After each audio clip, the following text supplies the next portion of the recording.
7-8 महीनों पर डिवाइड करते हो, एलोकेट करते हो, 5-6 महीनों की डेप्रिसिएशन लेते हो, तो इसे कहते हैं प्रो रेटा या प्रोपोर्शनेट।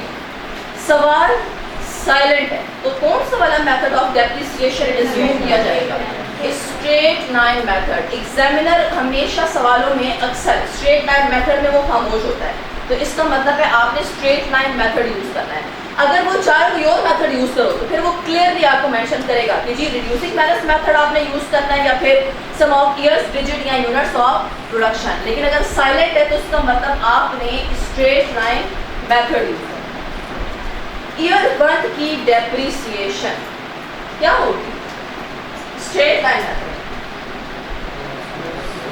1 जुलाई को मैंने खरीदा, इसको अवेलेबल था।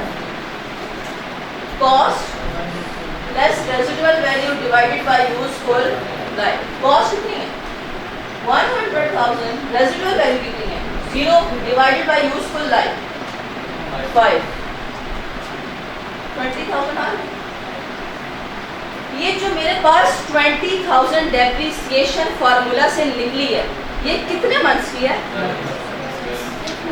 इस डेप्रिसिएशन वाले फार्मूला से जो मेरे पास 20,000 आया, ये हमेशा 12 मंथ्स की होती, लेकिन मुझे 12 माह होनी चाहिए। मैंने इस ऐसे से 12 मंथ्स तो फायदा नहीं हासिल किया। कितने मंथ्स फायदा हासिल किया? जुलाई से लेकर दिसंबर तक 6 मंथ्स। तो मैं इसको फिर 6 महीनों की सिर्फ डेप्रिसिएशन लूंगी डिवाइडेड बाय 12 इनटू 6 मंथ्स। तो फिर कितनी आएगी? 10।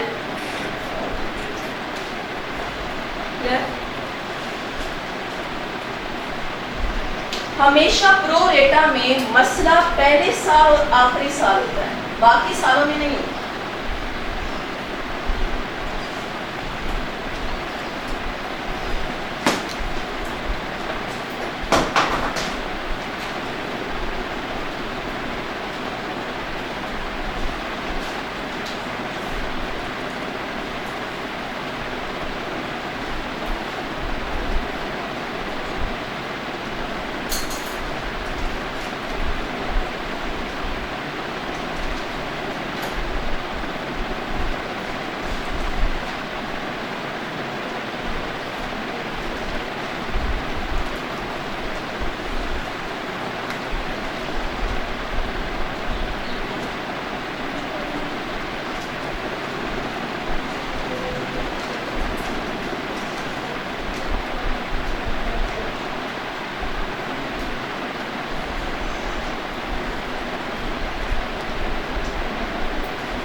आया ईयर 2। अगर 2001-2002 था तो 2003 आपके पास क्या बन जाएगा? ईयर 2। क्या दूसरे साल भी आपने सिर्फ 6 माह इस्तेमाल किए इस एसेट को? फिर तो पूरे 12 माह किया होगा। प्रो रेटा में हमेशा मसला किसका आता है? ईयर 1 का आता है, क्योंकि 6 माह इस्तेमाल किया। उसके ऑनवर्ड्स जितने भी साल होंगे वो आप पूरे 12 माह इस्तेमाल करोगे। तो उस सूरत में स्ट्रेट लाइन मेथड है। डेप्रिसिएशन क्या है? 20,000। तो तीसरा साल आया ईयर 3 2004। ईयर 3 में कितने साल इस्तेमाल किया होगा आपने? पूरे 12 माह, पूरा साल।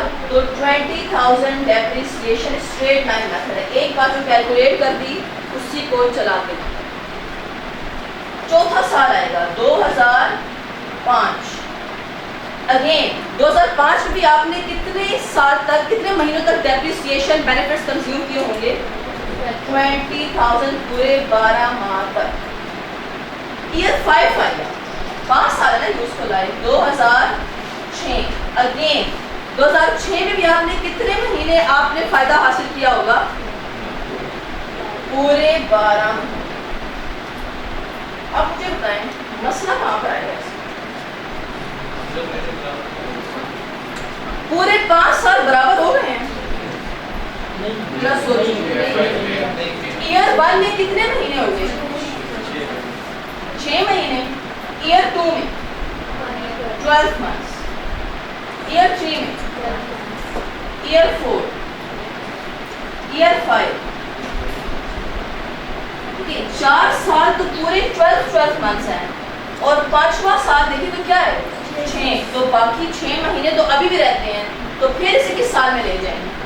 ईयर 6 के 2007 में ले जाओ। ईयर 6 2007। अब आखिरी साल है ये, इसमें कितने मंथ्स की आप डेप्रिसिएशन चाहिए? Remaining 6 months. तो कितनी आएगी? अगर 20,000 12 महीनों की है तो 6 महीनों की कितनी आएगी? जरा इस चीज को समझो, यहाँ पर अक्सर बच्चे कंफ्यूज हो, वो यहाँ पर स्टॉप कर देते हैं, कहते जी बस 5 साल हो गए, ईयर 1 2 3 4 5 तक यहाँ पर स्टॉप करते हैं। हालांकि वो ये नहीं देखते कि ऊपर जो पहला साल था वो तो 6 महीने था, तो बाकी जो आखिरी 6 महीने रह गए हैं वो फिर ईयर 6 2007 तक जाएंगे सिर्फ। तो अब पूरे 5 साल कंप्लीट हो गए, ये 12 12 12 12 और ये 6 और 6, तो पूरे 12 माह कंप्लीट। इस चीज का ध्यान रखिएगा, ये अक्सर आपको लॉन्ग क्वेश्चंस में कंफ्यूज करेगा। ये जो छोटी छोटी चीजें होती हैं जिसे आप ओवरलुक करते हैं, जो लगती बेसिक्स हैं, यहाँ पर आप लॉन्ग क्वेश्चन में जाकर फिर प्रैक्टिस करते हैं।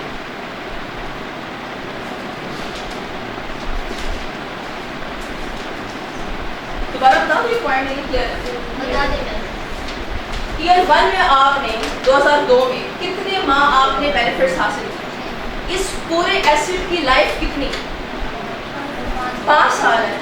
तो ईयर 1 में देखिए कितने महीने आपने फायदा हासिल किया? ऐसा है। ईयर 2 में आपने कितने महीने तक फायदा हासिल किया?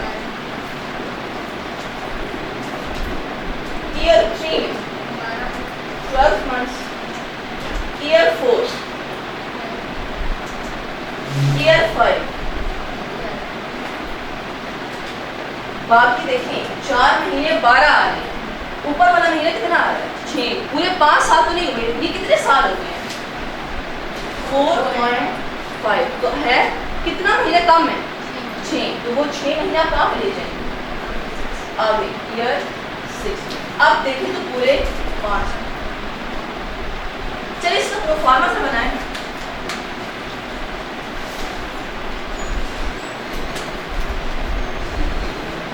प्रोफार्मा बनाएं, वहां से आपको क्लियर हो जाएगा कि जब आप ईयर 5 के एंड में पहुंचोगे तो आपके पास रेजिडुअल वैल्यू वो नहीं आएगी जो होनी चाहिए।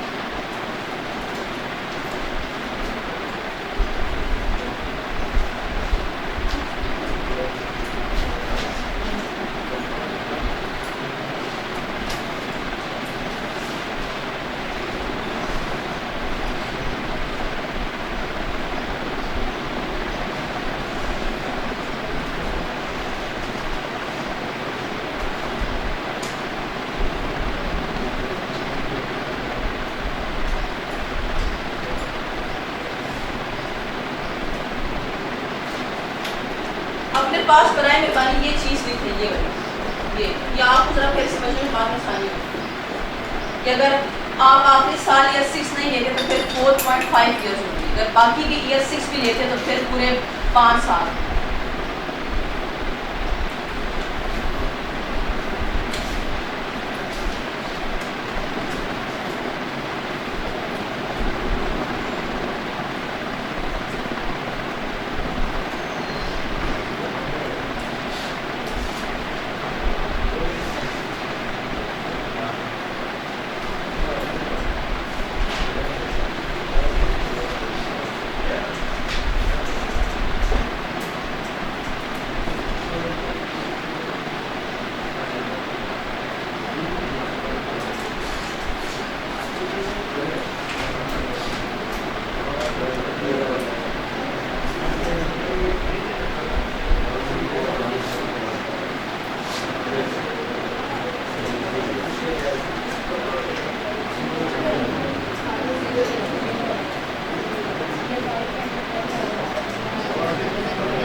ईयर 1 2002, ईयर 1 में आपने कितनी कॉस्ट कर लिया था? 100,000। इसमें लेस करेंगे डेप्रिसिएशन। कितनी दी थी हमने ईयर 1 में डेप्रिसिएशन? 10,000। तो आपके पास कैरिंग वैल्यू कितनी आ गई? 9,000। ऐसा है। फिर ईयर 2 आया 2003, अगेन आप डेप्रिसिएशन लेंगे 10,000, तो कैरी वैल्यू कितनी आ गई? सॉरी 20,000 पूरे 14 मंथ्स की। अब कैरी वैल्यू कितनी आ गई? फिर उसके बाद आया ईयर 2 ईयर 3 2004, अगेन लेस करेंगे डेप्रिसिएशन 20, पूरे 12 माह की 20,000, तो अब कैरी वैल्यू कितनी आ गई? ईयर 4 आएगा 2005,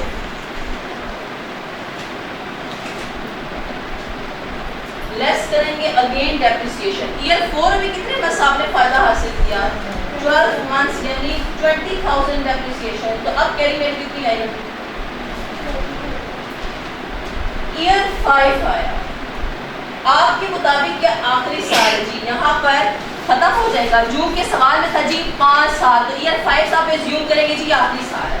हालांकि ऊपर ये भूल गए कि 6 मंथ्स तो सिर्फ ये थे, ये पूरे 12 माह नहीं थे। अगेन 2006 क्या करेंगे? ईयर 5 में आपके पास पड़ा हुआ था पूरे 12 माह ये एसेट, तो लेंगे 20,000, तो कैरिंग वैल्यू आ जाएगी। लेकिन सवाल क्या कह रहा है? रेसिडुअल वैल्यू किसकी इक्वल होनी चाहिए? 0 की। यानी अभी आपका आंसर सही नहीं है, क्योंकि यहाँ पे तो कैरिंग वैल्यू ईयर 5 में 10 आ रही है, तो इसका मतलब है 6, 12, 12, 12, 12, अभी भी 6 महीने रहते हैं, तो आखिरी साल में फिर ले जाएंगे। ईयर 6 2007, फिर इसमें लेस करेंगे डेप्रिसिएशन। कितना करेंगे? ईयर आखिरी साल कितना आया? ईयर 6 2007 10, तो अब ये आपके पास आ जाएगा कैरिंग वैल्यू। 6 महीने ऊपर कंप्लीट हो गए और 6 महीने आखिरी साल, तो पूरे 12 माह ऐसे ही क्या कुछ। डेप्रिसिएशन स्टार्ट कहाँ से होती है? कब से? When available for use, ऐसे ही है। लेकिन सीज कब होगी? सीज का मतलब होता है आप कब डेप्रिसिएशन स्टॉप कर दोगे, बंद कर दोगे? जब यूजफुल लाइफ खत्म हो जाए या फिर आप इस एसेट को बेच दो। जब आप एक गाड़ी, अपनी गाड़ी, अपना घर बेच देते हो, क्या तब भी आप बोलते हो जी मैं इससे फ्यूचर में फायदा हासिल करूंगा? अब तो आपने बेच दिया, तो अब आप कहते हैं अब ये एसेट मेरा नहीं है, अब इससे फायदा मैं हासिल नहीं करूंगा। जिस बंदे ने, नए बंदे ने इसे खरीदा वो हासिल करेगा, अब वो जाने और उसकी डेप्रिसिएशन जाने। मेरा किस्सा खत्म। तो हमेशा डेप्रिसिएशन स्टार्ट कमेंस होगी व्हेन अवेलेबल फॉर यूज, और डेप्रिसिएशन आपके पास सीज होगी when asset disposed of. Disposed of का मतलब है या तो आपने एसेट को बेच दिया या फिर when useful life ends.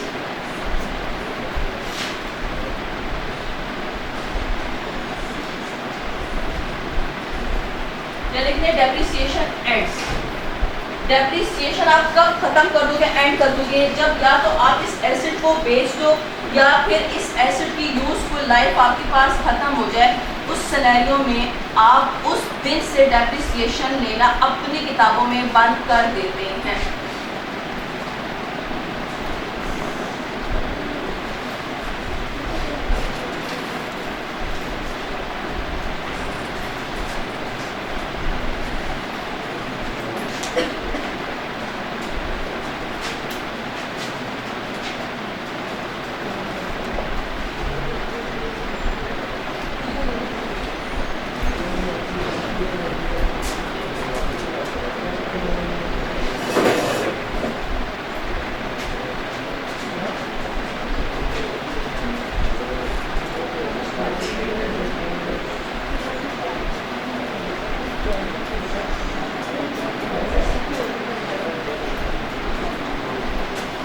Depreciation by nature क्या है? एक्सपेंस है। डेप्रिसिएशन बाय नेचर एक्सपेंस है और एक्यूमुलेट डेप्रिसिएशन आपके पास है कॉन्ट्रा एसेट अकाउंट, क्योंकि ये एसेट की वैल्यू को हर साल कम कर रहा हूँ।